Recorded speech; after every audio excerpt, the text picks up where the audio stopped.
ሰላም ጤና ይስጥልን የመከለሻ ሚዲያ ተከታታዮች እንደምን ቆያችሁ? ወቅታዊና ትኩስ የሀገር ውስጥና የዓለም አቀፍ ዜናዎችን እንደሚከተለው ከልሰን አሰናድተናል። እስከ መከለሻ ፍጻሜ አብራችሁን ቆዩ።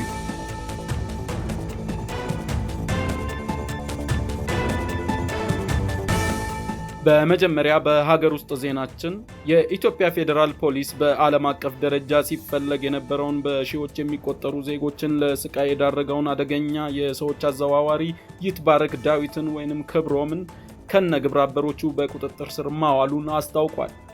ግለሰቡ በስዊድን፣ በሱዳን፣ በኬንያና በሌሎች ሀገራት በተለያዩ የሐሰት ስሞች እየተጠቀመ ከ3000 በላይ ሰዎችን በህገወጥ መንገድ እያዘዋወረ ሲሆን በዚህም ሳቢያ ከ100 በላይ ሰዎችን ለሞት ከ50 በላይ ሴቶች ደግሞ እንዲደፈሩ መደረጋቸውም ተረጋግጧል። ይህ አደገኛ ወንጀለኛ በትግራይ ክልል ሽሬ ከተማ ላይ በቁጥጥር ስር የዋለ ሲሆን በሊቢያ ውስጥ 5 መጋዘኖችን በማዘጋጀት ታጋጆችን በኤሌክትሪክ ገመድና በጎማ በመግረፍ እንዲሁም የውሃ ፕላስቲክ በማቅለጥና በሰውነታቸው ላይ በማንጠባጠብ ዘግናኝ ግፍ ሲፈጽም እንደነበረ ፖሊስ በምርመራው አረጋግጧል። ከዚህ የወንጀል ድርጊቱ ከ3 ቢሊዮን ብር በላይ ሀብት ያፈራ ሲሆን ፖሊስ በአሁኑ ወቅት የባንክ ሂሳቡንና ንብረቶቹ እንዳይንቀሳቀሱ በማድረግ የምርመራ መዝገቡን ለአቃቢ ሕግ ልኳል። በሌላ የሀገር ውስጥ የብስራት ዜናም ተሰምቷል። ለኢትዮጵያ ከፍተኛ የነዳጅ እፎይታ ይሰጣሉ ተብለው የሚጠበቁ 3 ግዙፍ መርከቦች ጅቡቲ ወደብ መድረሳቸው ተሰምቷል።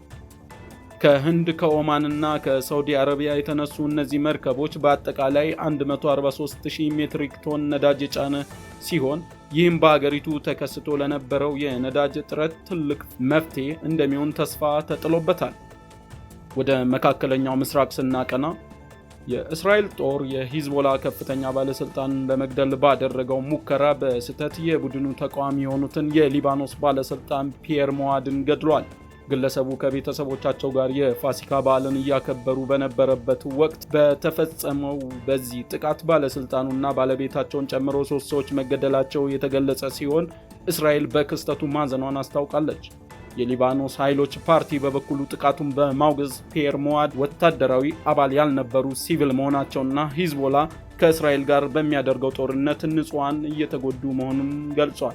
በሌላ በኩል ደግሞ የኢራን ሚሳኤል በሃይፋ በሚገኝ መኖሪያ ቤት ላይ ወድቆ የ4 ሰዎችን ሕይወት የቀጠፈ ሲሆን ቦምቡ ሳይፈነዳ መቆየቱ የነፍስ አድን ስራውን አስቸጋሪ አድርጎት እንደነበርም ታውቋል። በኢኮኖሚ ረገድ ጦርነቱ በእስራኤል ላይ ከፍተኛ ጫና እያሳደረ ይገኛል።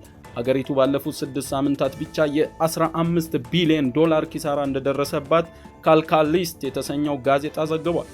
ለመከላከያ ወጪ የሚሆን ተጨማሪ 12.4 ቢሊዮን ዶላር በጀት የተጠየቀ ሲሆን በሚሳኤል ጥቃቶች ለደረሱ ጉዳቶች ብቻ 26,000 የካሳ ጥያቄዎች መቅረባቸውም የኢኮኖሚ ቀውሱን አባብሶታል። በመጨረሻም ኢራን ለጊዜያዊ የተኩስ አቁም ስትል ስልታዊ ጠቀሜታ ያለውን የሆርሙዝ ሰርጥ ለመክፈት ፈቃደኛ አለመሆኗን አስታውቃለች። አሜሪካ ለዘላቂ ሰላም ዝግጁ አይደለችም የሚሉ እምነት ያላት ኢራን ከፓኪስታን የቀረበላትን የተኩስ አቁም ጥያቄ እያጤነች ቢሆንም ምንም አይነት የጊዜ ገደብ እንደማትቀበል በቁርጠኝነት ገልጻለች። ይህ በእንዲህ እንዳለ የአሜሪካው ፕሬዝዳንት ዶናልድ ትራምፕ የሆርሙዝ ሰርጥ በአስቸኳይ እንዲከፈት የቀነ ገደብ ያስቀመጡ ሲሆን ትዕዛዙ የማይፈጸም ከሆነ በኢራን የኃይል ማመንጫዎችና ድልድዮች ጠንካራ ጥቃት እንደሚሰነዝሩ አስጠንቅቀዋል። ይህም በቀጠናው ያለውን ውጥረት ወደ አዲስ ምዕራፍ ሊያሸጋግረው እንደሚችል ተሰግቷል። ክቡራትና ክቡራን የዕለቱ የመከለሻ ሚዲያ የመጋቢት 28 2018 ዓ.ም ሰበር መረጃዎች እነዚህን ይመስሉ ነበረ። በቀጣይ እስከምንገናኝ ቸርን ሰንብት።